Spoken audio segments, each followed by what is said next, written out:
This is the Bulldog! Ladies and gentlemen, the American jury, don't you love it when you're in a hurry? I mean, you're in a hurry. And what happens? I'll tell you what happens. Your local neighborhood law enforcement officer is cruising in too, and it's like, man, I gotta book it. But there's a law enforcement officer next to you. But you just get by, you do what you gotta do. I realized some things this morning. I've made notes on my iPhone. First off, well, there is a little one over there, but we have to get an American flag, and I have a flag that flew over to Tikrit, Iraq. A military base sent it to us, and I will bring that flag in, and we will hoist the flag probably somewhere not covering up Farrah and Raquel.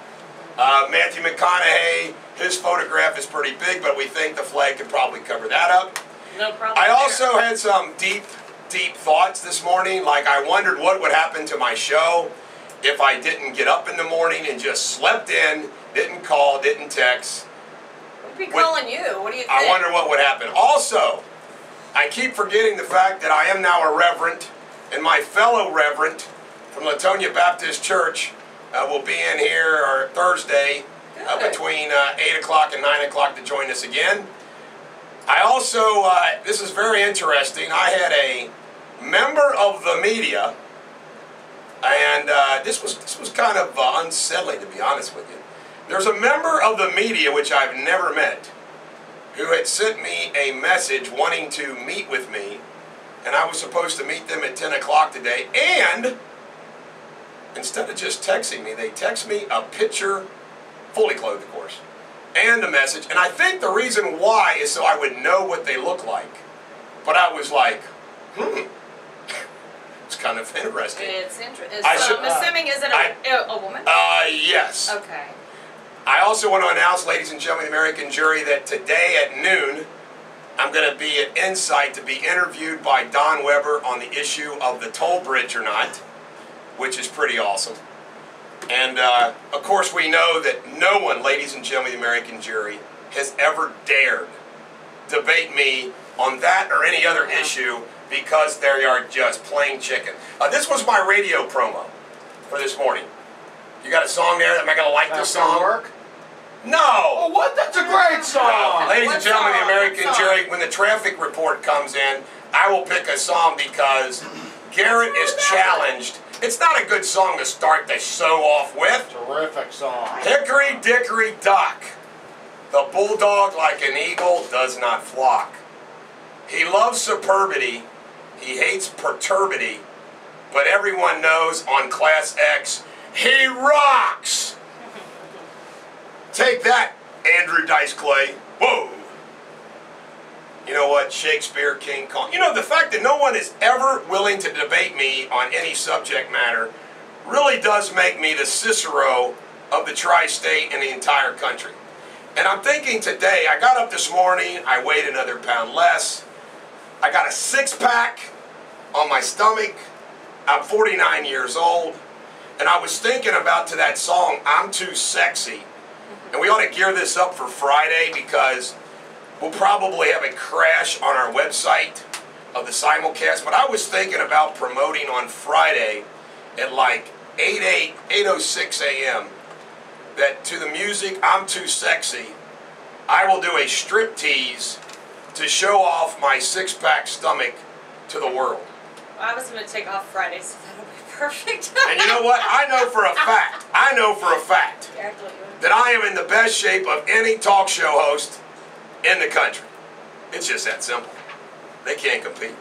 Ladies and gentlemen, the American jury day in history in 1792, George Washington was re-elected the President of the United States. That's pretty good. Ezra Charles, 1949, defeated Jersey Joe Walcott. And that was all Jersey Joe had right there. It was over. You know what I'm saying? How about Van Halen? Ain't talking about love. There's a song for you. Paul McCartney. Oh, what about this one? Can we play the whole song? Paul McCartney, Band on the Run.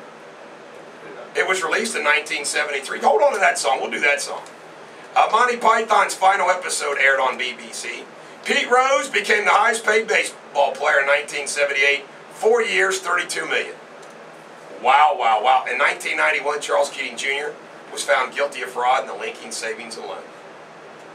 You got a traffic report there, Blondie? And you know what? It's really, I don't know about you if you had to deal with fog. Did you have to? Yeah, there was a little bit of fog, but I just blew right through it. I drove so fast the fog didn't stick around. It didn't catch you. It was really thick coming across the Big Mac Bridge. You couldn't see the bridge, couldn't see anything off to the side. So some of those spots are going to be heavy fog this morning. So just be careful. I'm not going to tell people how to drive. They pretty much know. But no accidents right now, so that's good news. I was, the television thing, which everybody, I think, thinks I'm full of beans. But the television thing keeps progressing, and it's going great. It's going even better than great. And you know what? I've kind of been, I got a reputation of kind of being a, talker, and braggart at times. How cool is it that I have kept secret who it is and what it is? For you to keep a secret? I can keep secrets. I keep secrets all the time. Secrets don't make friends. Oh, that was serious. All right, ladies and gentlemen. Spill like tell all. Ladies and gentlemen, the American Jury, we come back. We got our famous birthdays. We got everything else you need. And because Greater Cincinnati Magazine picked us the #1 show in the nation, our ratings continue to rise. And this guy, whose initials are JS, is apparently, having some issues that I hope he can hold it together. I mean, I'm just telling you. He's apparently very upset that what's going on with his ratings as ours continue to climb, thanks to Greater Cincinnati Magazine giving us all that publicity. Ladies and gentlemen, the American Jury in 1973, Paul McCartney released this song. It's called Band on the Run on ClassX Radio. This is the Bulldog on ClassX Radio. Any traffic out there, Denise Johnson? Well, besides being foggy, they do have an area blocked due to some fallen tree and power cables in that Salem that is blocked between Moon Valley Lane, never heard of it, and Putnam Road. So that's the only thing really going on right now. All right, very good. Today's famous birthdays. Gary Allen, Songs About Rain, Country Music. Don't dare play that clip. See how much authority I got? When in town, I want everybody to know that the Bulldog can impersonate Arnold. We should do a and he can impersonate everybody else he wants to. But the one thing you probably never heard the Bulldog do is I can impersonate a country singer as good as anybody. Jim Tressel is 60 today. Jim Tressel, who got mistreated by the NCAA, mistreated by Ohio. I say Jim Tressel was defending his poor, broke, and downtrodden players, and he should have been allowed to lie to the NCAA. Everything they got. He's a good man that was wrongfully besmirched. Is that a word, besmirched? Besmirched. Enough, enough, enough. It brings me down. Now this cat right here, you might have thought he was dead, but he isn't dead. He's alive and well. Ah! This is Little Richard. Ah! Ah! Come on over, baby. Oh, baby. Heck, I can't even do Little Richard. There you go. Rich Little ain't got nothing on me. Wow! Now I can't do a Mickey Mouse. Let me tell you something, William. This clip you say is very rare. If it's on YouTube, it's not very rare. Really good audio there, William. Oh, Kill that thing. It's giving me a freaking headache. How about Walt Disney? The Mickey Mouse Club, baby. I just want you to know that the only other talent that we know of Denise, besides traffic, is she does a good Donald Duck. Pretty good Donald Duck. Remember that old racist Southern bigot? But he was conservative. Strom Thurmond would have had a birthday today. General George Armstrong Custer. He had a birthday today. The Sioux Indians celebrate this with a rain dance. You know Custer finished last in his class at West Point. Martin Van Buren would have had a birthday today. old Kinderhook. All right, we are proud to report there are no, and I mean no military deaths. Today's forecast, sunny, it rained all night, partly cloudy tomorrow, showers on Friday. It's supposed to rain all week, and it better not rain. It better not rain on my Cowboys-Bengals game because I'm going to be there. I know, I need your Cowboys to throw all over the old Bungles there so I win my fantasy game. Let's do a jackwagon. There's a 19-year-old Nebraska girl who was arrested for robbery and theft after bragging about robbing a bank in a YouTube video. You know, when I've knocked off a bank, I've kept it to myself. Well, I've not bragged about it to anybody. Remember that one last week, Garrett? Yeah. You asked me to come for those people that are monitoring this show from the Kentucky Bar Association, that was a joke, okay? It's a joke. Obama met with Al Sharpton, Rachel Maddow, and Lawrence O'Donnell in the West Wing yesterday to discuss tax rates. He called them influential progressives. I want to tell you right now, they have tarnished the word progressive. Isn't the word progressive supposed to be like something positive, forward-looking, somebody that's going to change for the better? BS. How about an Oracle status for Andre Johnson of the Texans? Spent yesterday shopping with 12 children from Child Protective Services. That's pretty cool. Grover Norquist said Obama thinks somebody made him king. I tell you who made him king, Norquist. All the people in America that aren't paying attention to the reality of life. You know what I'm saying? How about this sad fact? More than 400,000 babies are born addicted to cocaine each year. That's messed up. Within 20 minutes of quitting smoking, a person's blood pressure returns to normal. Within 1 year, the chance of suffering a heart attack decreases by half. Well, what do you mean quitting? I mean, when is 20 minutes? Is that just after your last cigarette? Yep. People really smoke more than even the worst of smokers are. I don't know. I got to ask you this. The most common time for... I don't want to discourage all of you guys that are in a 3 to 5 month dating period of your relationship, but the most common time for breakups is around 3 to 5 months. On average, it takes between 12 to 14 dates before couples will trade house keys. 1 in 3 teenagers have experienced violence in a dating relationship. Man, that's messed up. I got to ask you this, because you guys are single. I don't know about you, but when I was a young teenager, I was a gentleman. I wouldn't try squat, like for a long time. When you're like your all's age, first date, second date, stop me, third date, fourth date, third date what? She's blonde. She's blonde. Intercourse. By a third date? Yeah, my goodness. An elderly couple was driving. We've got time for yeah. This is a great joke. An elderly couple was driving across the country. The woman was driving when she got pulled over by the highway patrol. The officer said, "Ma'am, did you know you were speeding?" The woman, hard of hearing, turned to the husband and asked, "What did he say?" The old man yelled, "He says you were speeding!" The patrolman said, "May I see your license, ma'am?" The woman turned to her husband and said, "What did he say?" The old man yelled, "He wants to see your license!" The woman gave the officer her license. The patrolman then said, "I see you're from Arkansas. I spent some time there once and went on a blind date with the ugliest woman I've ever seen." The woman turned to her husband and said, "What did he say?" The old man yelled, "He said he knows you!" That's pretty good. I thought it was pretty good.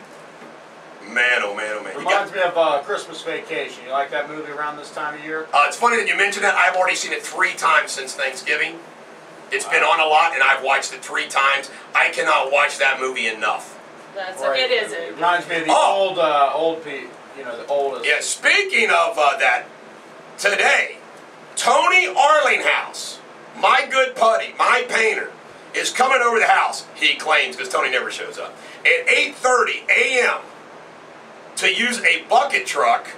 Hey, Dad, if the bucket truck is missing from the farm today, It was not stolen. Well, it was, but it was stolen by Chuck and Chad, and they'll return it tomorrow. Anyway, we got a bucket truck to put up the Christmas lights on the house. So Tony Arlinghouse is going to do his best Griswold imitation today. You know, it puts you in a festive mood, doesn't it? Oh, I love it. The Christmas lights. It's we kind of always like do it. We go get the tree. We do that the weekend after Thanksgiving, put up the lights. I think there was a really good, nice weekend in November. We all put up the lights. Right. I've got a big pine tree. I wanted to climb up and put lights in it, but I haven't done it yet. Well, I don't get on the roof because my life's too valuable, but I let my brothers do that. I stay on the ground and we hold the ladder. That's down always or a good something. idea, yeah. You sure how to hold the ladder? Ladies and gentlemen of the American jury, sometime next year, this radio show will probably be on national television and national radio, and you'll be able to reminisce. I remember when I used to listen to the Bulldog on Sunday afternoons from 5 a.m. or 5 p.m. to 6 p.m., and nobody listened but me. When we come back, more Radio Superbity. You know what this is? This is for Denise. We're going to dedicate this song for Denise because she's a single woman that's looking for love. This is Van Halen, who ain't talking about love on ClassX Radio.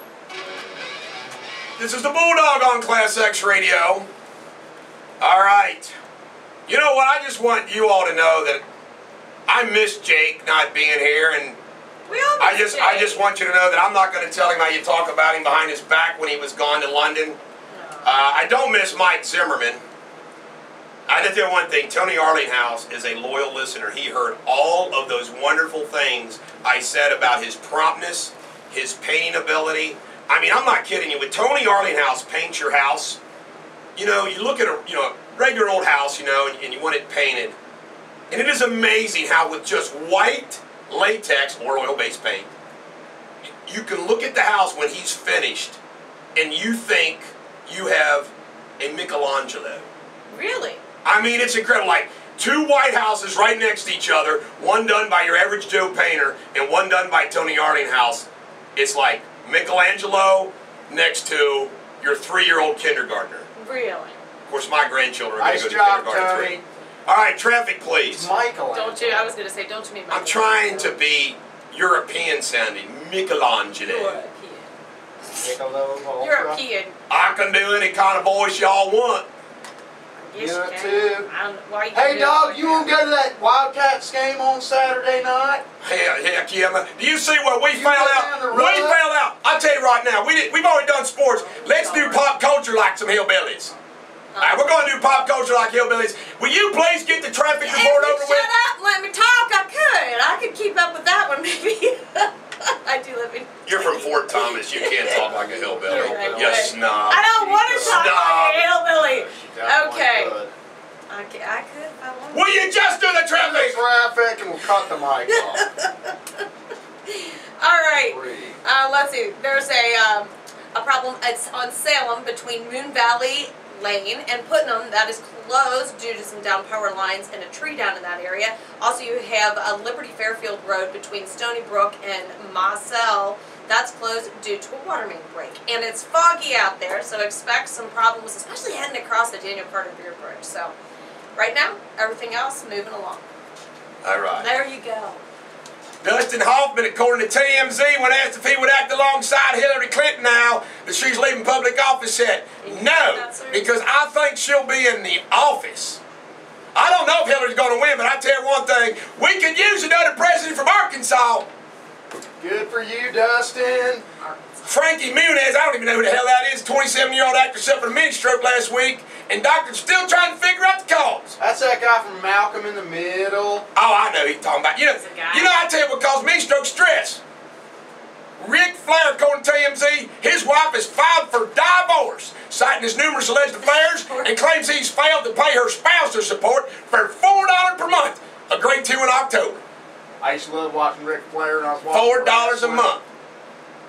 He's a good wrestler. He's a good wrestler, my butt. Michael Richards, the Seinfeld alum best known as Kramer's returning to TV and TV Land series, John Baby, playing a limo driver to Broadway star Madison Banks. Why the hell did we even put that in Pop Culture Report? I don't know. We don't. Jamie Foxx, he confirmed he's going to play Max Dillon Electro in the forthcoming film, The Amazing Spider-Man 2. I love them Spider-Man one for comic movies. Love Spider-Man. Those were great films. According to Fox News, they're going to start limiting the appearance of Karl Rove and Dick Morris on the network for the time being, most likely as a result of Morris predicting Romney winning on a landslide and Rove questioning Fox going, they're on probation. I bet you they're on double secret probation. You ever seen that movie, Animal House? It's a good movie. Double secret. Chris Brown, according to TMZ, posted a photo with Instagram showing him at a coffee shop in Amsterdam with 3 joints in his mouth at the same time. I'll tell you right now, Gary, I've had 2, but I've never put 3 in my mouth at the same time. Man, that Chris Brown is a load of trouble. And how about this Allen Iverson? Man, he was fast when he was a basketball player. You remember that ball faster than anybody. TMZ, he made 6. I wish he played for UK. He says he made 62,000. Hey, how about UK? UK beat the Sanford Bulldogs really good last night.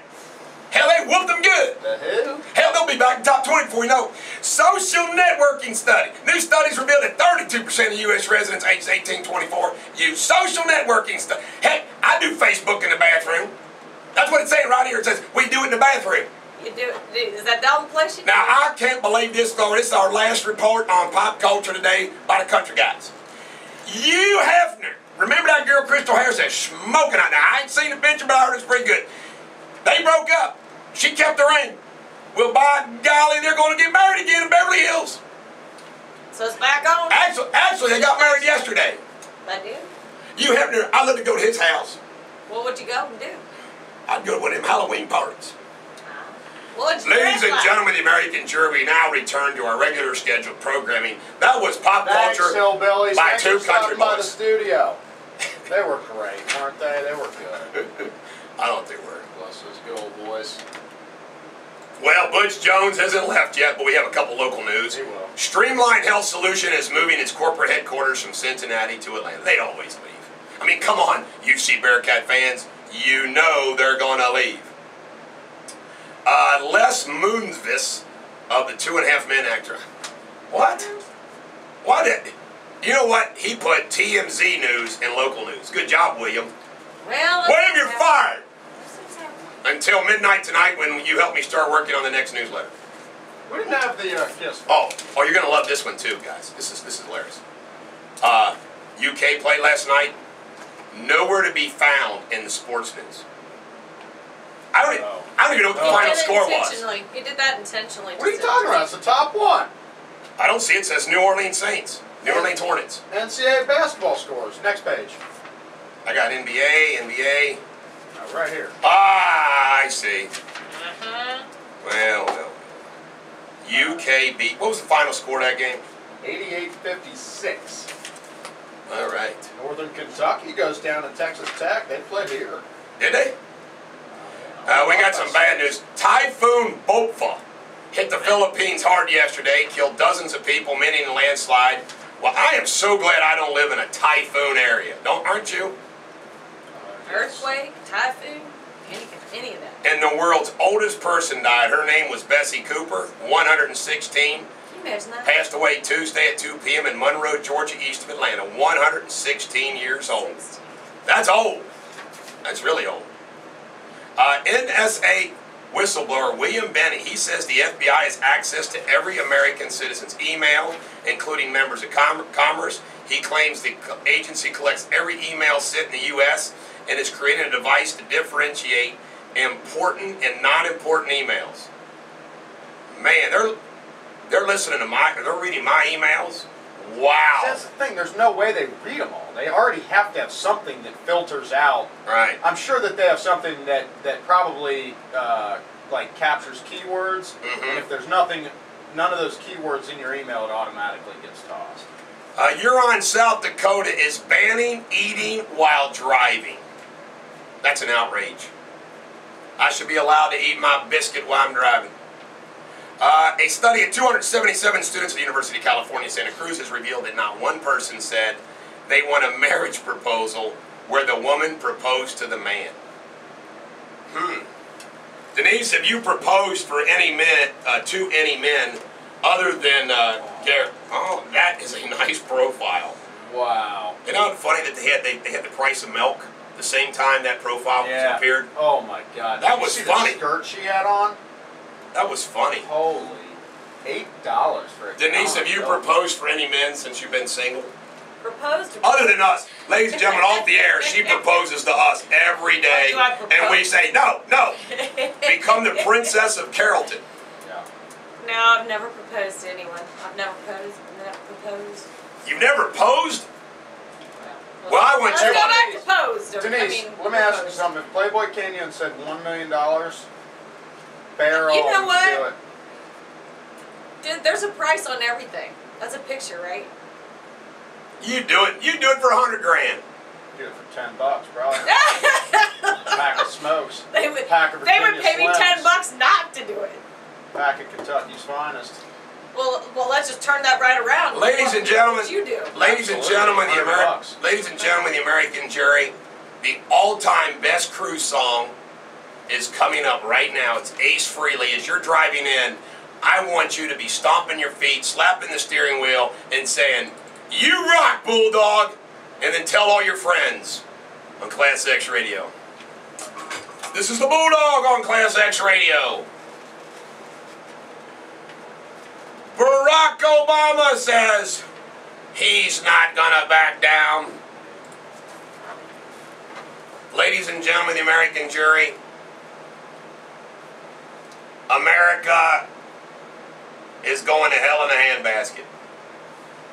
And it's all because half the country is so stupid to re-elect Barack Obama. Heck to it. Elect him in the first place. Traffic report, please. Well, there was an accident on northbound 7175, another one today, right around Buttermilk, and that has you backed up all the way back to 275, maybe even just right there around Donaldson and Erlanger, looking at 30 to 35 minutes in that northbound direction, so it's already really slow there for you. 471 as you're heading in northbound, plus the fog in that area, so it's a little slow heading across the Daniel Carter Beer Bridge. Some fog even over on 75 right around Mitchell. It's pretty heavy there, so if you're heading out around the tri-state, expect some delays as it's starting to pick up. And again, some of those spots are really pretty foggy. Wow. Paul Ryan at a dinner honoring his former boss, Jack Kemp, asked to laughter. Know any good diners in New Hampshire or Iowa? I want to tell you something, folks. Sometimes publicity, i.e. running as Vice President of the United States, pushes you further in the national perspective. FDR, for example, ran as VP. It helped him. But I want to tell you something. In my opinion, Paul Ryan's run as VP hurt him. I think Paul Ryan came off weak. And I liked him. But I just think he comes off like to kiss your sister weak. Senator Harry Reid says filibuster reform will take place whether the GOP likes it or not. You know what's going to be funny is when there's a filibuster of the filibuster rule. And that's what will happen. Google chairman Eric Schmidt, according to the Washington Examiner, is rumored to be in running for either Treasury Secretary, Secretary of Commerce, or remember that one new one? Secretary of Business. Ladies and gentlemen of the American jury, this is what a jackwagon Barack Obama is. There's already a complete department. Secretary of Commerce. Commerce means business. Hello? Knock, knock.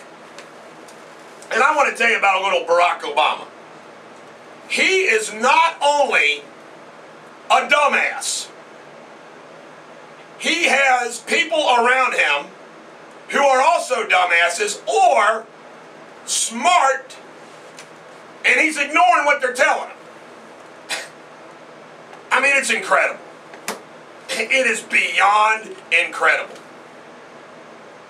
We're going to create a Department of Business when we already got a Secretary of Commerce, which we don't need anyway.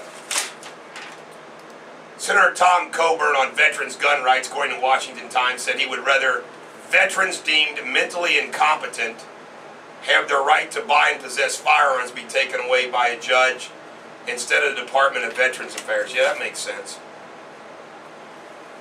Ladies and gentlemen, the American jury, I put on the newsletter I think it was yesterday morning or the day before, I think it was yesterday, about how so many of you have gotten stuck in the criminal justice system one way, shape, or form.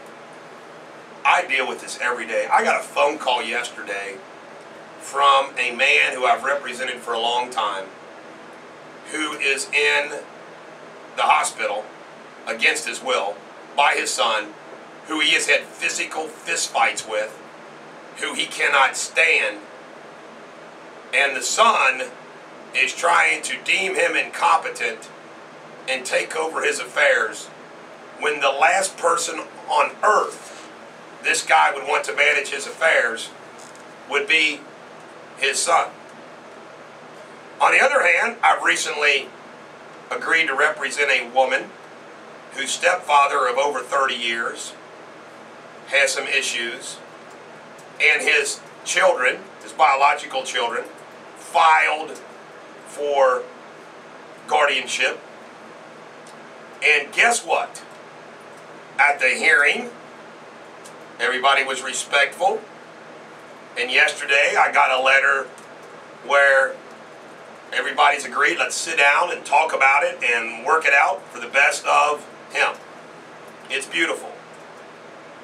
I want to just tell you something, though. As an attorney, you cannot, I don't understand. It's like the Republicans. It's like Sean Hannity, who it doesn't matter who the Republican is, he's for him. It's like the Democrat, it doesn't matter who the hell they are, Axelrod or whoever the Democrats are for him. In everyday life, law is, it's like a Devil's Advocate movie. Al Pacino, who was the devil, is explaining to Keanu Reeves, like he said, why is law? Well, the law is everywhere. The law is in everything, and it is. It's a mirror of society, really. And I always crack up that there's people that think it should all be one way or this way.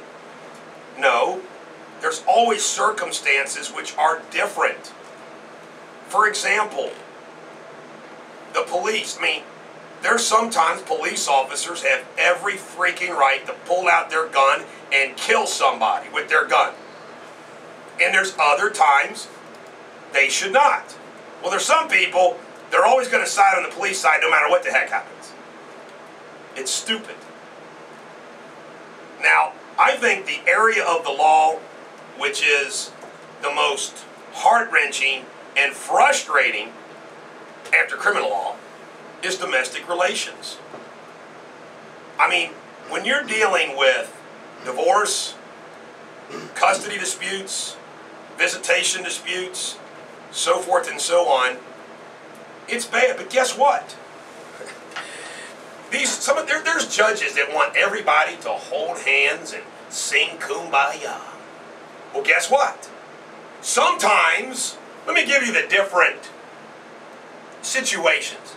Sometimes, two parents, both wonderful people, and you want them both to be in the lives of that child. On the other hand, I'm sorry, folks, there are sometimes there is a parent that should not be involved in that child's life at all. At all. It doesn't make it better, it makes it worse. There are people that will add, there's people that will say, the child should always have the mother and the father. It's in their best mental health to have both a relationship with the mother and with the father. Baloney! That is not always true. You need good domestic relations judges to know the difference. And how many times have we seen the situation where something bad happens and everybody says, well, there were some warning signs and da-da-da-da-da-da-da-da-da-da-da-da, and nobody does anything. And then when something bad happens, well, we didn't see that coming. And what happens is there's no substitute at all for wise, fair, smart, proper temperament judges in our legal system. Absolutely no substitute for it. Why? They prevent jackwagon prosecutors running over everybody. they prevent law enforcement officers running over everybody.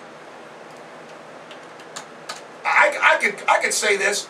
It might be the most important job in America. Fair-minded, smart, intelligent, wise, good temperament judges on the front line. Now, I want to tell you something. I'm going to speak in generalities. Fortunately, in the tri-state, we have a lot of those. But we also have some folks that, as a lawyer, you're like, huh? You scratch your head. Speaking of law, George Thorogood was once evicted, and he wrote a song about it. This is the Bulldog on ClassX Radio. How's that for talent? How many other attorneys even on a talk show? If you're just tuning in, tomorrow or today, I'm contemplating on Friday at 8:05 of showing off my six-pack belly on the simulcast. I'm a little worried. You know what? I'm not going to do that, because if I did that, the computers would crash all across America. People would be mad at me for doing that. Plus the wife would probably be mad at me. So I'm not going to do that. Traffic, please. Well, right now, it looks like they've cleaned up the accident northbound 7175, and that was right around Buttermilk. Have a couple other problems. Let's see, we have the water main. I know you do, but stay focused on traffic, please. Yeah, I work with you. Okay, water main break, Liberty Fairfield, and that's between Stony Brook and Marcel. Northbound 7175, they're still saying that accident is out there right around Buttermilk, so just watch for that. And then, let's see, a road surface collapse on Galbraith, right at Coleraine. So that could be a problem for you if you're heading out this morning. I'm not exactly sure what a road collapse is, a surface collapse. So the road collapse. I get it, but there's no details on it, people. Come on. Hey, Denise, while we're at it, a little update. About a little update? On, how things are going. Well, I'm so glad that you're really concerned about my well-being and my life and how things are going. And it's none of your business. My beeswax. Or anyone else's. No, we just, care about your well-being. Well, my well-being. I don't.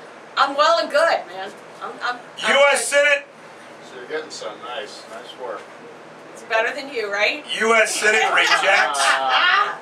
The U.S. Senate, you see, ladies and gentlemen, if I wasn't here, the show would degenerate into smut. The U.S. Senate rejects the UN Disability Treaty. It was to ban discrimination against people with disabilities. Failed to receive a 2/3 majority vote. Republicans said it would have impeded the ability to homeschool disabled kids and created new abortion rights. Former Pennsylvania governor, we got this on tape, Garrett, Ed Rendell on Paul Ryan. Kind of funny, I think. I like Ed Rendell.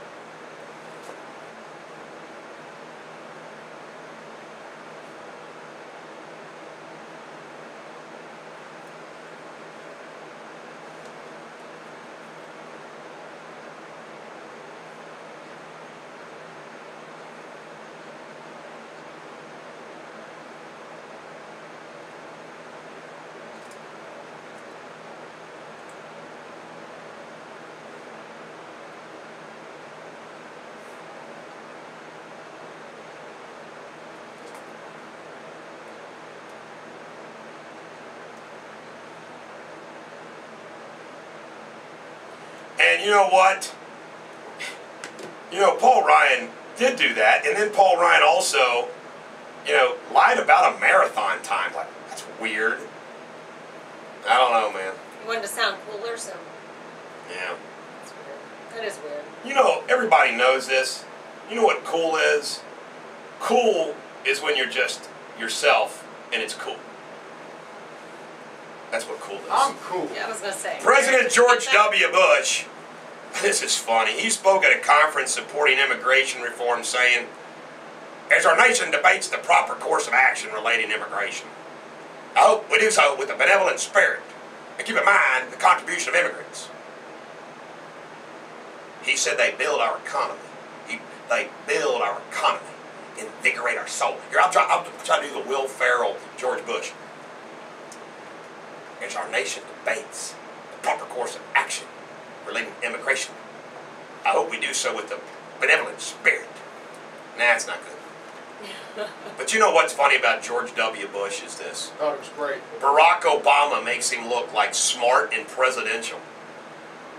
You know, the one thing I will say about Bush, at least Bush didn't want our country to go to hell in a handbasket. He was just dumb. Barack Obama is both dumb and hates America. Bush was dumb, but I love America, Bulldog. I do. I love America. I love it. I love it. This is Cameron Brady. Vote for me for Congress. Cam Brady. Cam Brady. Nancy. Hi, this is Cam Brady. I tell you right now, it's in the book. You get my son to say, I love you, then I boink your wife. That's what you do. And I boink your wife and I put it on television. That's in the playbook. This is Cam Brady. Oh, I just watched that movie. What just happened? What just happened? Oh my God, he punched a baby. And a How come nobody's worried about my fist and how that baby's rock hard steel jaw? This is Cam Brady. Senator-elect Elizabeth Warren, according to sources, will serve on the banking committee. Well, isn't that awesome? House Speaker John Boehner is coming under fire for his steering committee's decision, get this, to remove a number of Republicans from powerful committees who were allegedly not towing the party line. These were Tea Partiers. Ladies and gentlemen of the American jury, let me just sum it up for you like this.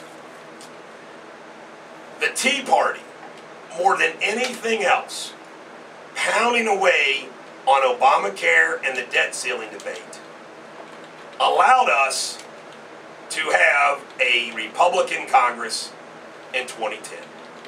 It wasn't John Boehner. It wasn't the establishment. It was the Tea Party. Comes 2012, and I don't know, it seemed to me there was no organized Tea Party movement out there like there was in 2010, but I think the reason being is it was just all part of electing Mitt Romney anti-Obama. So I know they were out there working hard. And I'm telling you, I know how this works. I know politics. The Democrats gloated over Obama's victory and the failure of the Republicans to take the Senate. But I'm telling you, no one was any happier than John Boehner and the establishment Republicans. Did you see him on election night? He goes out there and has a press conference that the House stayed in Republican hands. In the days that followed, he was kind of giddy. And you know why? Because he could use the election results against the Tea Party by basically blaming them for what happened in 2012, which is the furthest thing from the truth. It had nothing to do with the Tea Party. And they tell the story of the conference call the next day with leadership where Boehner says, get in line, man, we all got to play ball. And everybody's going, yeah. So John Boehner has used the defeat, or the victory of Barack Obama in the re-election to basically act like, see, the establishment, we got to get rid of these Tea Partiers. Because the Tea Party was a thorn on their side. And but for the Tea Party, we wouldn't have the House. And but for the Tea Party, John Boehner and the rest of them would be just walking hand in hand with Barack Obama because, let's face it, the establishment of both parties is the same. From the standpoint of its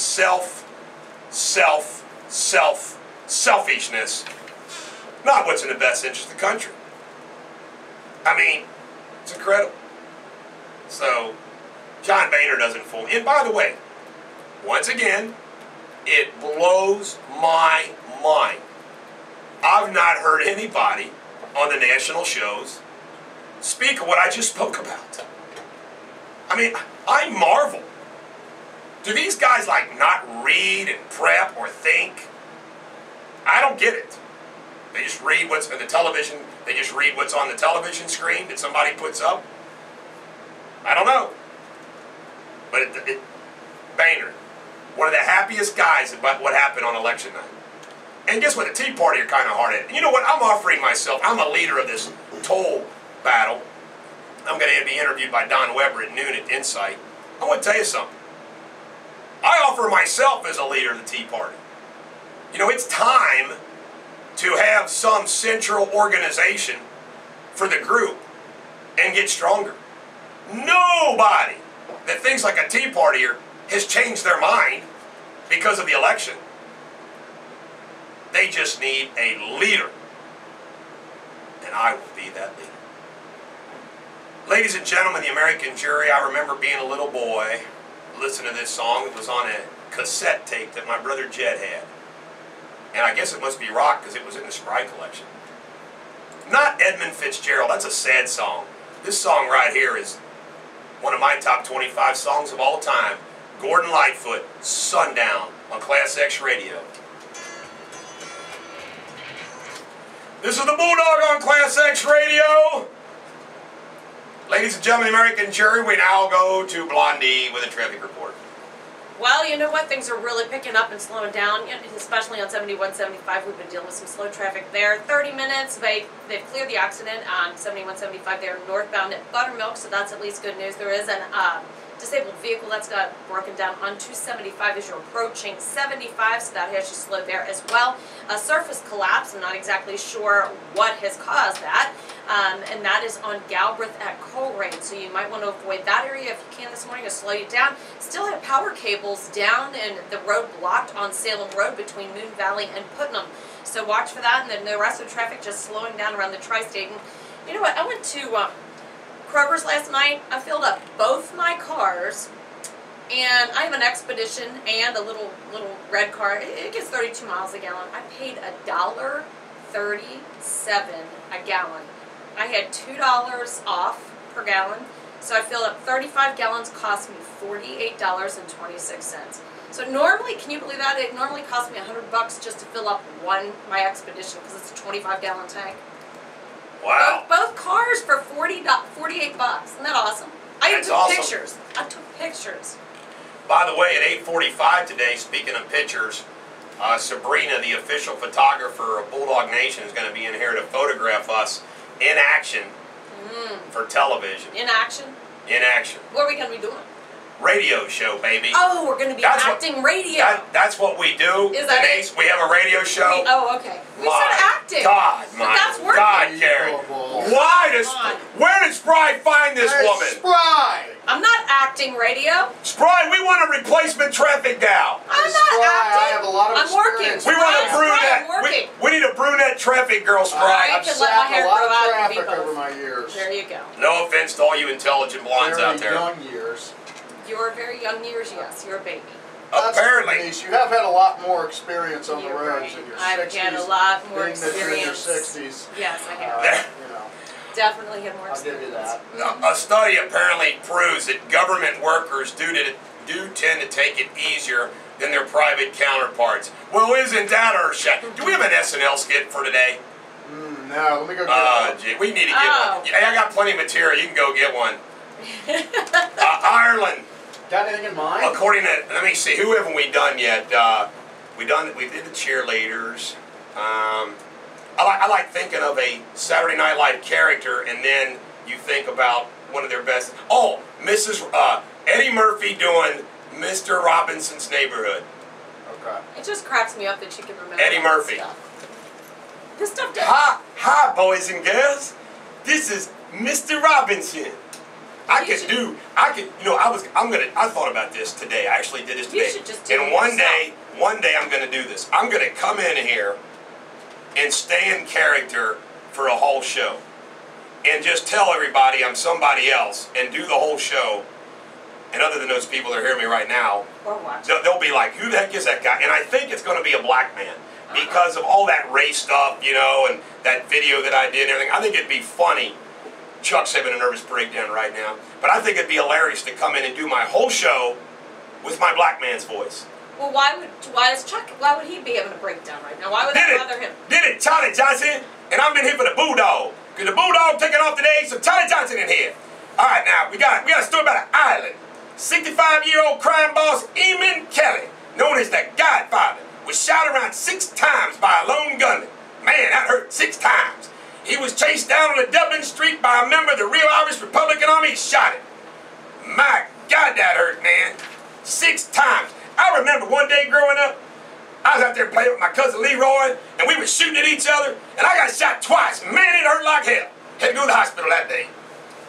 Sometimes those things. I could do the whole show. The thing is, if you did all that, we wouldn't have to edit that out for the rest of the day for the podcast. You know, everything you do, we can keep. Ladies and gentlemen of the American jury, I don't do this very often, but I have to do it now. Because this is just too good stuff. You know what Chuck Holbrook says? What? What does he say? He says it's not hilarious, it's racist. Don't impersonate black people. No, Chuck, it is not. I'm allowed to impersonate a black person. Why would it be racist? If I sound like I was like trying to be a Mexican person, it doesn't mean I'm racist because my friend's not. He's just overly sensitive. Don't be sensitive. It's okay, Chuck. I promise. All right. I'm not black. But here we go. 16th Amendment to the U.S. Constitution. The federal income tax, 1913. Now, I want to read this to you because, of course, we all hate income tax. And I think you'd enjoy the little history which I'm going to share with you, which we pull off every day on the newsletter. We take one of the national public documents, the top 100 documents, and we share one with you. Passed by Congress on July 2nd, 1909, and ratified February 3rd, 1913. I bet you, I'll just do the whole show like Bill Clinton. The 16th Amendment established Congress's right to impose a federal income tax. That's not good. Far-reaching in its social as well as economic impact, the Income Tax Amendment became part of the Constitution by a curious series of events culminating in a bit of political maneuvering that went awry. The financial requirements of the Civil War prompted the first American income tax in 1861. At first, Congress placed a flat 3% tax on all incomes over $800 and later modified the principle to include a graduated tax. Congress repealed the income tax in 1872, but the concept did not disappear. Imagine, folks, 3% flat income tax.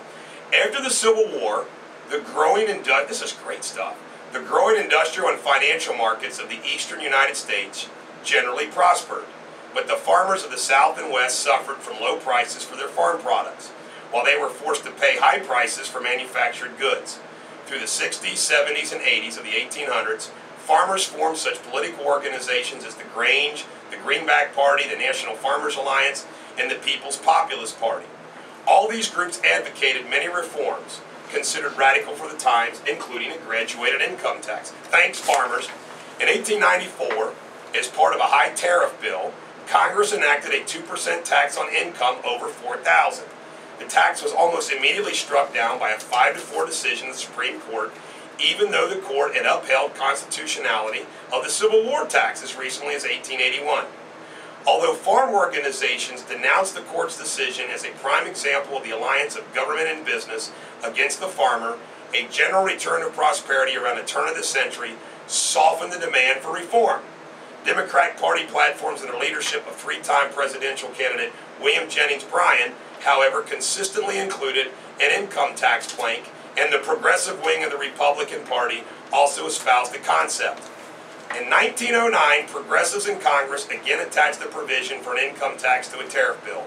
Conservatives, hoping to kill the idea for good, proposed a constitutional amendment enacting such a tax. They believed an amendment would never receive ratification by 3/4 of their states.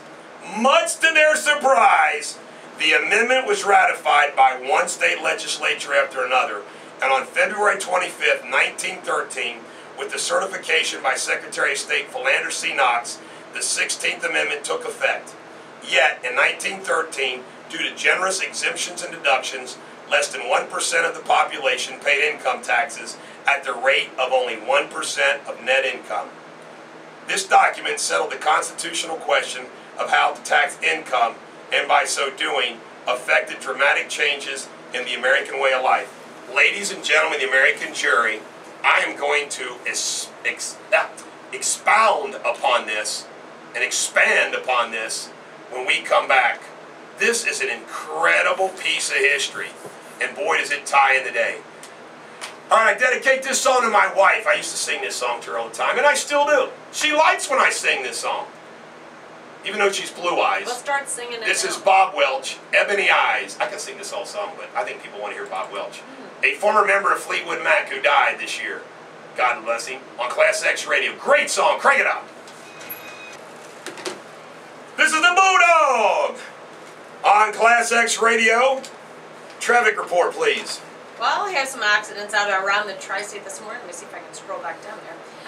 Let's see, Brotherton Road at Red Bank, we have an accident there. Montana at West Fork, Hamilton. Now that is at Waycross, and then a 71, southbound 71 at 275, so that's causing you to be a little slow through that area. Also have the road surface collapse, still dealing with that problem on Galbraith at Coleraine, so watch for that if you're traveling through there as well. The rest of the Tri-State, it's just slow. It is really foggy, so the traffic is even a little bit slower than normal out there this morning, so expect some delays. All right. I want to read the final paragraph that I read the last segment, and then I'm going to comment about it. In 1909, progressives in Congress again attached a provision for an income tax to a tariff bill. A tariff bill, folks, just so you know, is a bill that would require imports coming in from other countries to pay a tax. The idea and concept is that it would slow down imports in the country in order to allow American companies an economic advantage. It's that simple. Now get this, conservatives, hoping to kill the idea for good, proposed a constitutional amendment enacting such a tax. They believed an amendment would never receive ratification by 3/4 of the states. Much to their surprise, the amendment was ratified by one state legislature after another. Now, is that not irony and a lesson? The conservatives, the people that opposed the income tax,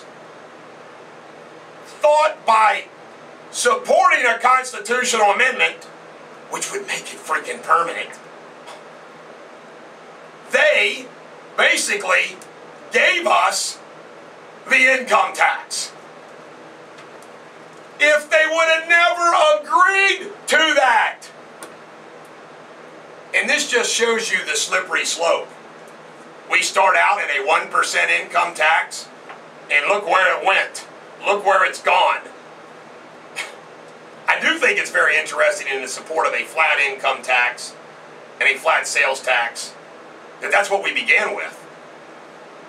You know what I'm saying? You know what? I mean, it's just incredible. I'll tell you, ladies and gentlemen, the American jury, there is no substitute. And you heard me go on a rant on Monday about, you know, every day you encounter just stupidity and you think, why has this got to be this way? And, well, that's just the way it is. I mean, where did we get lost, America? I mean, where? I mean, the idea and concept that government needs to be paying for the things that we have government paying for. The idea and concept that we should have a tax code that's that complicated. The idea that we should have a 2,800-page health care bill followed by countless regulations, making it all complicated. I mean, are you kidding me? It's insane. And then people tolerate it. Then people tolerate it.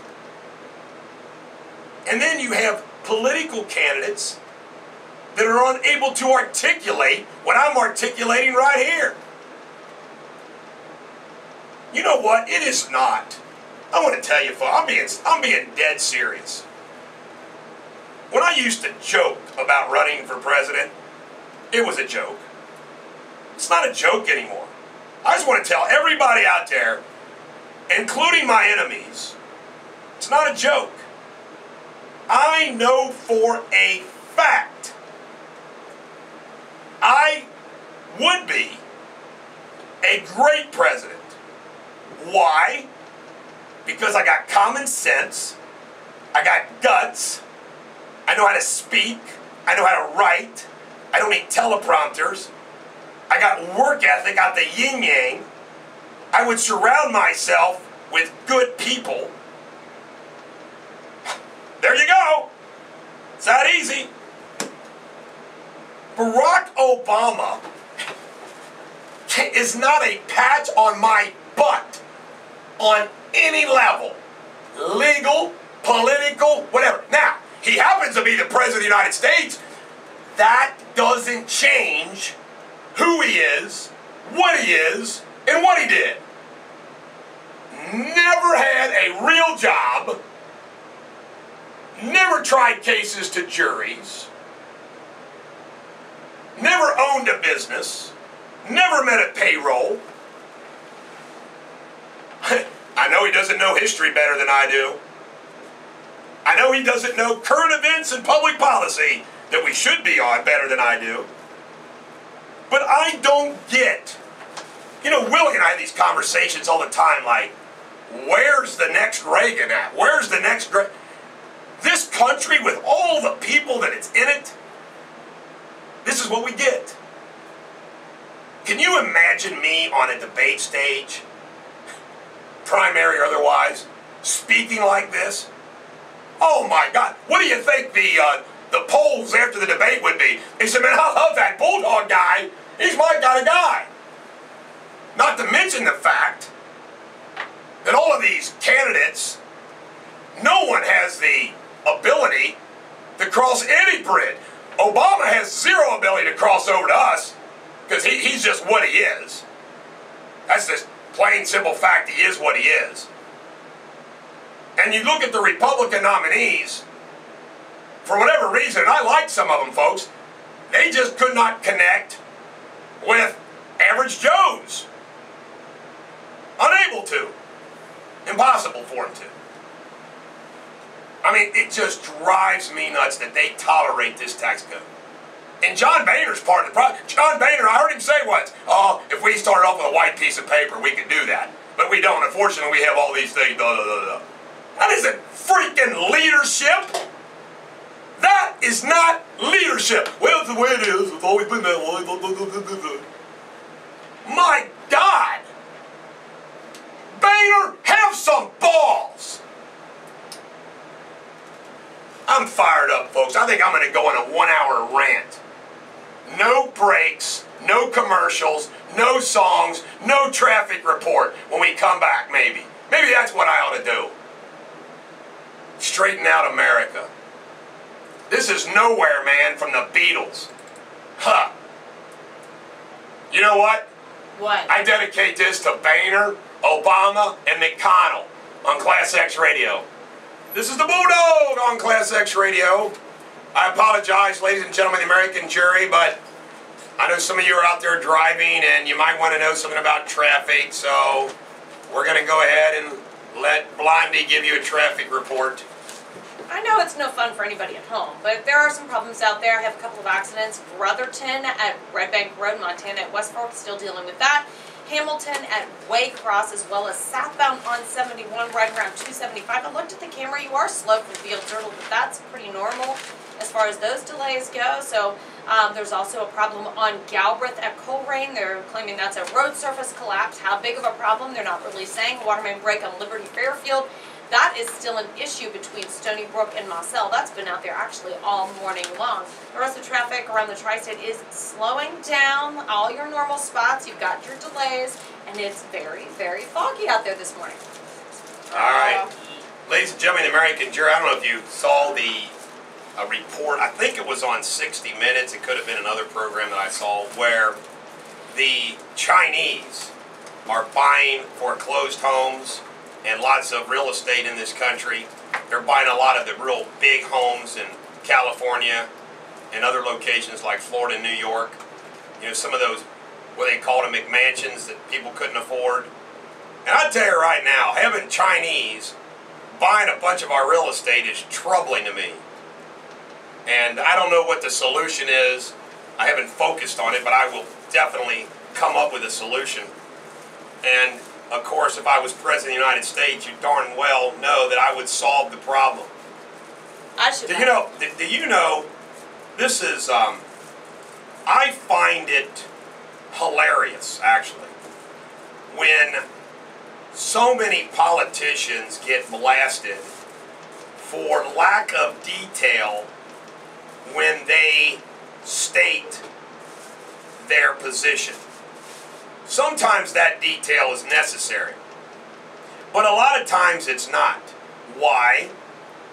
If Congress passes a bill, which is really enabling legislation, there's usually then regulations that are passed by the appropriate department to deal with that directive and to carry out that law. For example, in immigration, if Congress passes a law, it might come to Homeland Security or the Department of Interior to enact regulations that carry that out. See, that's the problem with the Obamacare, and one of the many problems, and also with the power of the executive branch. And Obama is just pounding us with those regulations. But my point is this.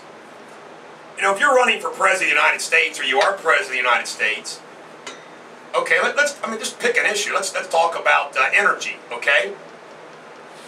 I have a cabinet meeting. Well, screw the cabinet meeting. I'm meeting with my Secretary of Energy, my Chief of Staff, okay?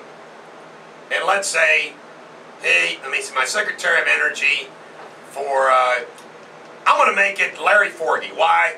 He's a good old Kentucky guy that knows the coal business, okay? So let's say Larry Forgy is my Secretary of Energy. Now just think of the difference in conversation that would go on between Obama and his Secretary of Energy relative to Keystone and everything else. First meeting, Bulldog's elected President of the United States. Oval Office, Larry Forgy, and here I am. Larry, I want to give you a directive, and I'm going to count on you to carry this directive out with your department. Any other departments that you have to work with, you work with them. If there's anybody that you think is blocking this directive, you let Chuck know, Chuck, Chief of Staff, you let Chuck know, Chuck will tell me, but here is what I want you to do. I'm in for everything, buddy. You know what, we're backing off this clean coal. We'll worry about clean coal another day. We don't have time, we don't have the economic situation to deal with clean coal. I want you to know, coal's got a friend, let's get it rolling. I want you to get the right people, and I want to have this done right away. I want an analysis of what's involved in putting at least one nuclear power plant in the top 50 cities in this country to power those cities. Natural gas, fracking, go. XL pipeline, we're doing it. I'm going to call the Canadian Prime Minister as soon as I can. I also want you to know that on these permits for drilling, we're opening it up. Anywhere and everywhere we can, I'm going to use the executive power of this office to do that. Now, whatever we got to deal with Congress, we'll get the appropriate people involved in that and we'll deal with it. Green energy, sorry, subsidies are over with.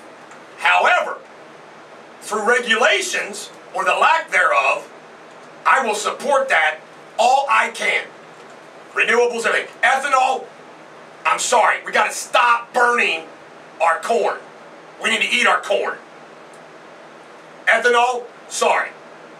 I also want somebody to figure out what they're doing with this sugar, because I understand this sugar, this pure sugar, is far superior than ethanol anyway. So I want to get some more information about that. But this is my policy.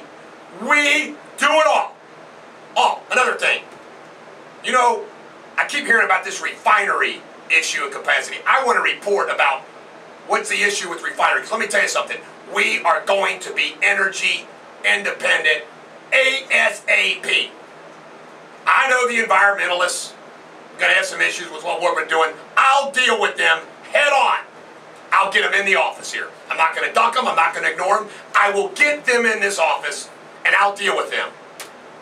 You know and I know with technology these days, you can reduce the likelihood of catastrophes. And you know what? Sure, there's some catastrophes that are going to happen, but by golly, we can address them. Hell, the Gulf's clean. Now, those of you that just heard that, why wouldn't you want me as your President of the United States? Can you imagine that directive being carried out? What it would do for jobs? Oh, I would also do this. Larry, let's go have a press conference out in the Rose Garden where we're going to announce what the hell we're doing. The announcement of that, what it would do to the stock market. Oh my God. Barack Obama doesn't do that. Why? That solves, and would solve a great deal, the jobs issue, the energy issue, bring down fuel prices for everybody. The middle class would freaking win. Less utility costs at home, less gas prices at the pump. It defies freaking logic why that is not the policy of the United States of America. Defies it. It doesn't have to be complicated. It doesn't have to be gobbledygook. Let me see, I'm against the XL pipeline. No, I'm against the XL pipeline. No, wait.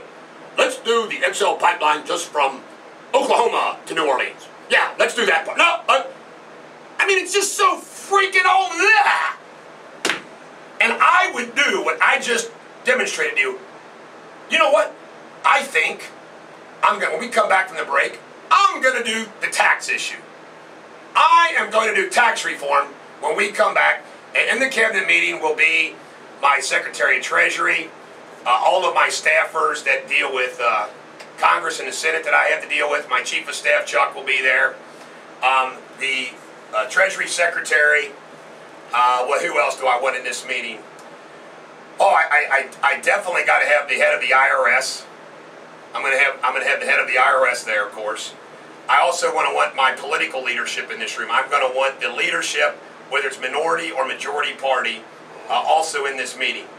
When we come back, I'm going to show you what I do first day in office to solve the entire tax issue. Until then, you know what? I operate with clarity. Barack Obama always has a haze around him. A haze. I actually think it might be a purple haze that's consuming our president. It's the Bulldog on ClassX Radio. Eric Deters, the Bulldog on ClassX Radio. Is there any traffic out there? I can't imagine at 8:15 there's any problems anywhere. Really? You can't? That's because you're not out there driving in it. There's an accident on the ramp from 32 westbound to 275. So if you're in that area, also northbound 71, just north of Montgomery Road, there's an accident there. It's on the right shoulder, but that has traffic slow if you're heading in that northbound direction. Also Dalton and Carr, Edwards at Wasson. Let's see, and there was Brotherton at Red Bank and Montana at West Fork. So we have plenty of accidents out there. But traffic on 71, 75 as well is sitting, I mean, it is just solid bumper-to-bumper traffic all the way back to 275 right now. Looking at about a 35-minute delay. It is really foggy out. I don't know if that's part of the problem or not. You've got some slow spots around the rest of the tri-state. But, you know, not really sure. Oh, there's another accident here. East Central Parkway at Walnut. That's downtown. All right. You know, the television folks needed some photographs of my brother Seth. And boy, do I have some great photographs of Seth. I mean, just absolutely. You know, for his book, I had a professional photographer come out. I mean, is that not like an awesome photo? That's a good one. Oh, that is good. I mean, these are just great photographs of Seth. We have this one that's really special because it's like a silhouette of him sweeping the barn room floor. One too. Yeah, good stuff there. All right, ladies and gentlemen, the American jury, we now go into the Oval Office where President Bulldog is going to address the tax issue with the political... Oh, by the way, I'm going to go ahead and have the opposition party in here too. So I've got the leadership of the House and the Senate, both parties, my Treasury Secretary, the Federal Reserve Chairman, the IRS Chief, my Chief of Staff, Chuck Holbrook, my Attorney General, I'll invite him in there, anybody and everybody that relates to these tax issues. And here is my directive. Here is what we are going to do. I want someone, based upon the receipts that this country has received, and based upon the gross domestic product in this country, and based upon what we know is the income in this country, I want you to know right now, I want two numbers. And I expect you guys to have these numbers to me pretty quick, because I can't imagine it taking that long. We should be operating at $2.8 trillion, and as you all know, we're up there, you know, over $3 trillion, about $3.5 trillion budget here. Now, to start things off, because I want to go cutting, all right? But I want the following numbers. I want to know, based on what we know, what flat income tax rate we would need, and what estate tax number we would need, and what corporate tax rate we would need, and what flat sales tax number we would need to generate the same amount of income for the government and tax revenues that we do now. And then I want to see $500 billion off of that number back $1 trillion. So if we're $3.5 trillion, I want to see it at $3.5 trillion. I want to see it at 3, and I want it at 2.5. I got, because the time I'm president, there's going to be like 20 trillion in debt. We got 20 trillion in debt to pay off. So I got to figure out how we make this work and we pay off this debt. Mr. President, what about the differentiation? I mean, you've given us 5 or 6 numbers. Bob, think. I don't care. Give me a whole bunch. You could say, well, we could have a higher corporate tax rate here. We could have higher income. Just give me a whole freaking bunch of scenarios, okay? Oh, another one. Forget about deductions across the board. Yeah, that's right. No more home mortgage deduction. Nothing. All right? Nothing. Yes, I tell you what, folks. I was tempted on the campaign trail to come out in support of the charitable deduction. But let me tell you something. I don't even want to go there right now, okay? We can always put that back in. And the reason why is I think my plan is going to generate so much revenue for this country. People are going to be rolling in it. Charity's going to take care of itself. Now, I want to tell you something. I don't know if anybody's done what I just outlined yet, folks, but it'd be easy to do. And I'll bet you would be shocked what those numbers would be. Why? The big one that's not part of the equation right now is the national sales tax. Now, can you imagine? And I know it would be low. I know it would be low. Can you imagine if we had a corporate tax rate that was way lower than it is now? I mean, instead of 35%, that the corporate tax rate was like 10%, the flat income tax was 10%, the national sales tax was 1 or 2%.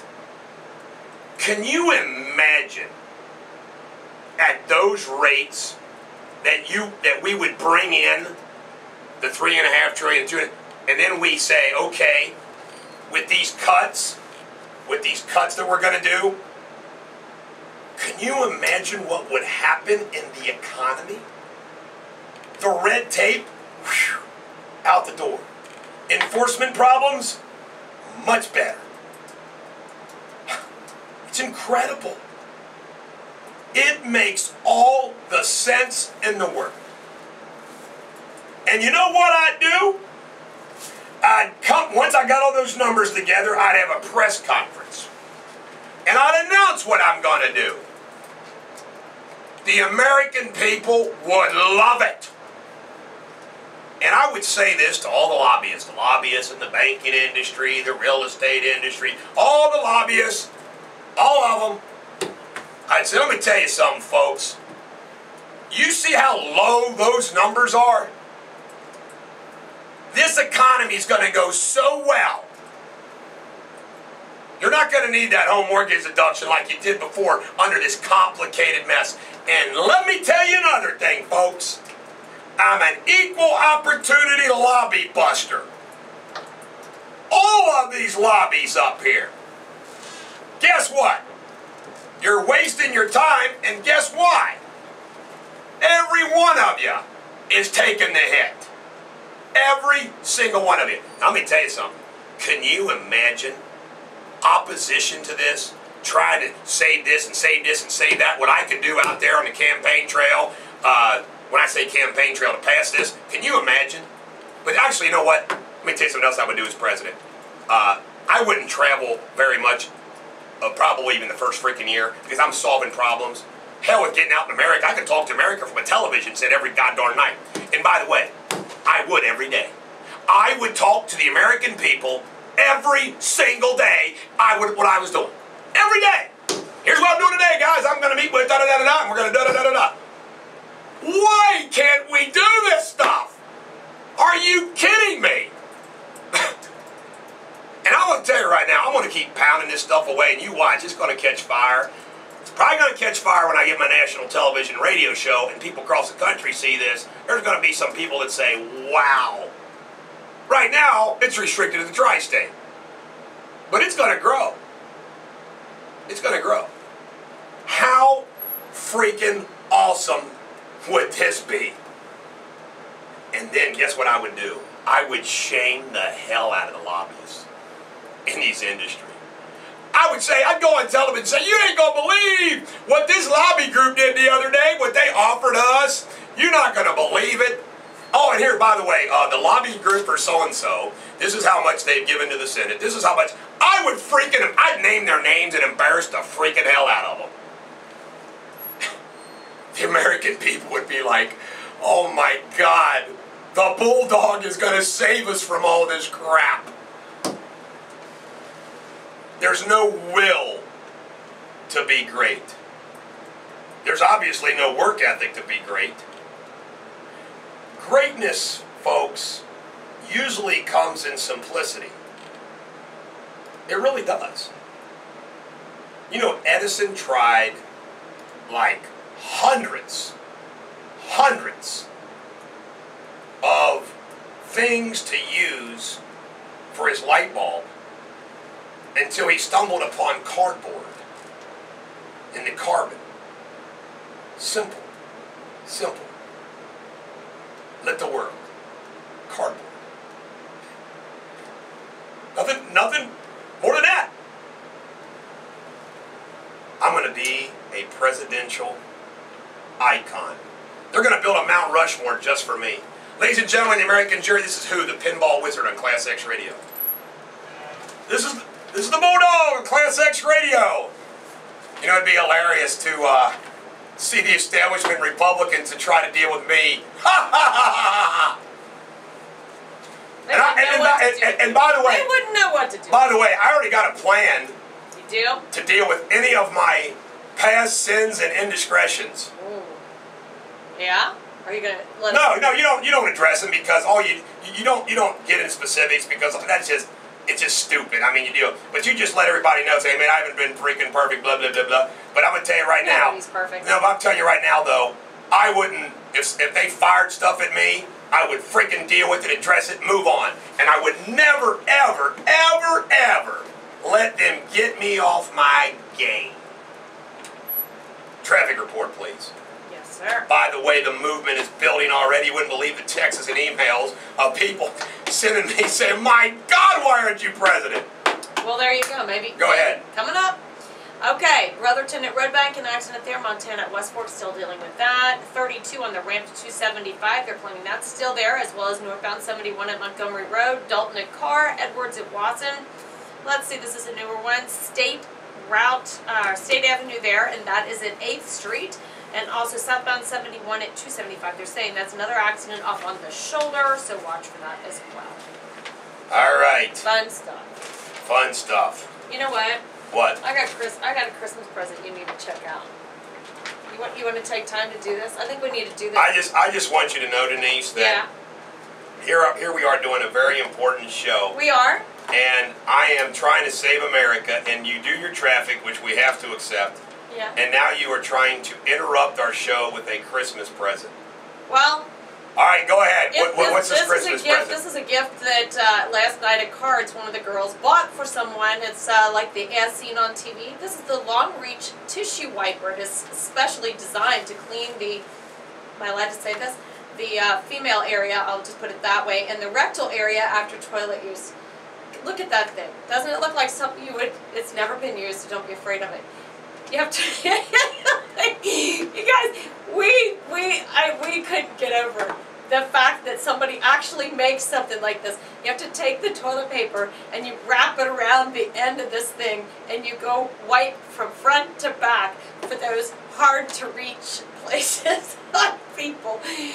Can you seriously? They I want make you to know, something like this. Well, first of all, I want to just say the first thing when you said the woman's private area and then their back part, I'm thinking to myself, well, you're going to get a freaking pretty bad private infection if you're using the same instrument on both your butt and your new what? Your new what? And now you've explained it at least. You put the tissue around it. But let me tell you what this is for. This is very practical. Let me explain it. Because I get it, okay? Okay. Ladies and gentlemen of the American jury, I once weighed, I'm now down to 188. I have lost 35 pounds. Wow. I used to weigh 223 pounds. So you had This is a fact. The back? This is a fact. This is a fact. When I weighed 223 pounds, I realized, no, I could reach everything, but I realized at 223 pounds, I said to myself, if I gained 10 to 15 more pounds, I wouldn't be able to reach everything. So I can tell you right now, you can walk down the street any day of the week and you can see countless people that would have to use something like this for their personal hygiene. So I think that's a very smart, pragmatic gift. And it says, do not for a fat person. Okay. Well, it says, do not immerse this long reach tissue wiper in water. Clean with a moist, white, soft cloth. I mean, you got to clean the thing. Pat it dry. But the funnier thing was, for external use only, do not use in the shower or bath. For hygiene purposes, do not share between people. And it is not to be used on animals or small children. The Denise Johnson Blondie segment of our show is officially over. There you go. Okay. Thank you for sharing. Ladies and gentlemen of the American jury, I'm sitting here looking at give them away at Christmas. Pictures of my brother Seth and his golf cart and little Foxy driving around the farm, sweeping floors, and he and his golf cart and parades. And I got to share with you a Seth story. I've already shared with you before the Vegas, and I share these stories all the time. I think when there was a football game, it was a scrimmage game down in Lexington where Simon Kenton was playing Bryan Station, and we were killing them. And I started telling the Isons and other people, parents, some of these Seth stories that I was writing about in the book. And I'm not kidding you. Everybody was laughing so hard for like 30 straight minutes. I mean, it was incredible. But my brother Seth, when he walks, okay, because he doesn't have that real bad, God bless him, the spastic cerebral palsy, but he's got the cerebral palsy to where, he walks with a gait kind of back and forth because he doesn't have perfect balance. And God love him, he used to crawl as a kid, then he graduated to braces on his legs, then a crutch, then they gave him an old-time football helmet because he kept falling and hitting his head, and now he doesn't need anything. Well, but he walks with this gait, and my brother Jeremy tells this story. You have to understand, everybody kind of went through the farm at different stages. I mean, I was 10 years older than Jeremy, so when I stopped working on the farm at 19 all the time, Jeremy was 9. So by the time I'm in my 20s and Jeremy's working on the farm, so we all have different stories to tell as we went through the farm. My dad was smart. He had 7 sons, so he had a few teenage boys at all given times. But I'm going to tell you something. he tells this story. Now, stripping tobacco, those of you who never strip tobacco, you do it in the wintertime. It's when the tobacco's taken down and it's all brown and quote-unquote cured. You have to take it off the stalk, and you do it by hand. You take off the stalk and you bale it up and you sell it, okay? And that's a great job to be doing in the wintertime because it's cold and you do it in what's called a stripping room, which is a garage or part of the barn. You got heat, you're listening to music. And you know what? It's pretty nice job because you spend all day standing there stripping tobacco, hanging out with the guys, eating lunch, listening to radio, telling stories, so forth and so on. And of course, when I was doing this, you listen to the music that my brother Thad wanted or you got hit in the head with a tobacco stick. So anyway, Jeremy tells this story where, you know, they get some moonshine or hooch, called it hooch. And they had moonshine, and they gave it to Seth to drink. This moonshine or hooch. I'm going to call it moonshine. And Seth, I don't know if you ever had moonshine, it burns. It burns all the way down. Seth liked it. Seth kept drinking it. And Seth got tanked. Uh-oh. Now, Seth, this was when it's snowing, it's real bad. In the wintertime, he has to walk. He can't use his golf cart, all right? My brother Jeremy swears. He says, you know, after he got kind of tanked, Seth walked home, put on his winter coat, and it was snow, bad snow. There was like a foot of snow on the ground. My brother Jeremy swears that you could see Seth's footprints when he came to the stripping room and the way he normally walks. And he swears his footprints were as straight as a normal person on the way home. That the hooch and the moonshine improved his walking. Here's something that's funny. Seth learned about Dramamine, you know, for balance, you know, dizziness, seasickness and all that stuff. And he swears he thought that would help him. And he kept asking the doctor to give it to him, so it's almost like a placebo. Seth takes Dramamine. Isn't it sweet? It's so cute. He thinks Dramamine would keep him from walking like he does. God love him. That's Seth there. Yeah. And I'll tell you more stories about Seth. I got to finish this book, but Seth is a pistol. You know, he's only 1 year younger than I am. You know what? With Dramamine, though, that when your ears are out of whack, when you what's it called? When you have vertigo, yeah. they give you that. It helps with. I don't know exactly what it does, but it does help. Can you go? Thank you. Can you go let Sabrina in? Absolutely. Thank you. I want to share something with you. When you read this book, I'm telling you, this is the kind of book that could be really, really big. Why? All segments are going to love this book. The people that buy books, most of those, the women out there, women are going to love Seth. And I'm thinking to myself, you know, Oprah's not around anymore. This would be like perfect for the Oprah book club and an interview with Seth.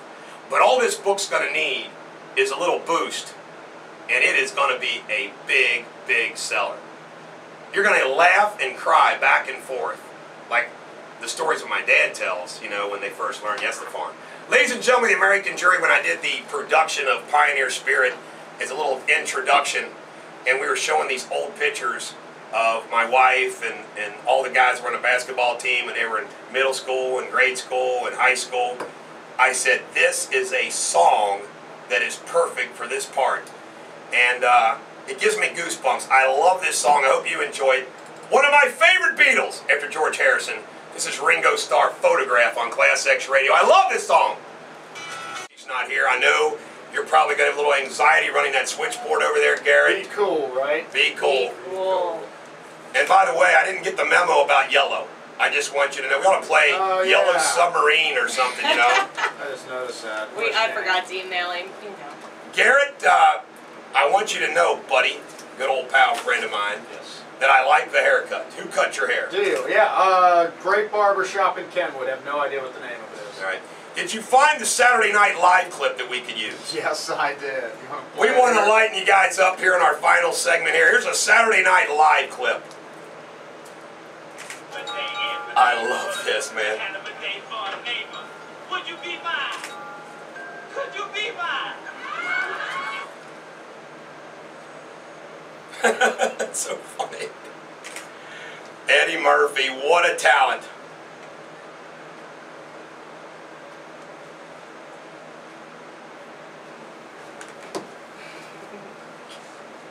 That's a great spoof. I mean, of all the way you spoof Mr. Rock, I mean, Right. Eddie Murphy. Listen to this. Why?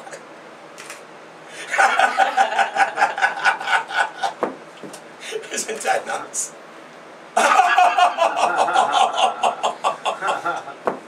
Uh-oh. Is she back or is that the landlord?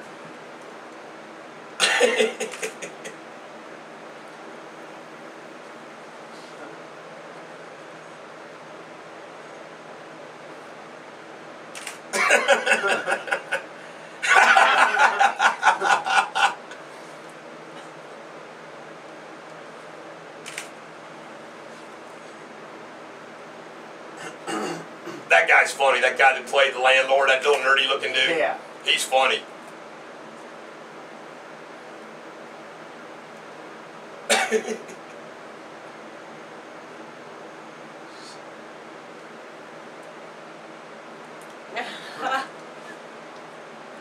Call the Bulldog!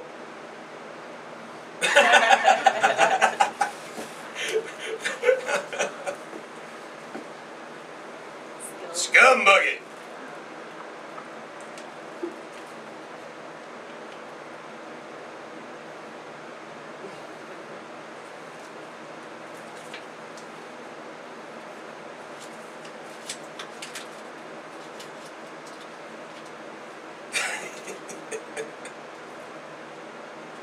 Was it a blue dress? Bill wants to. See the footprints on it.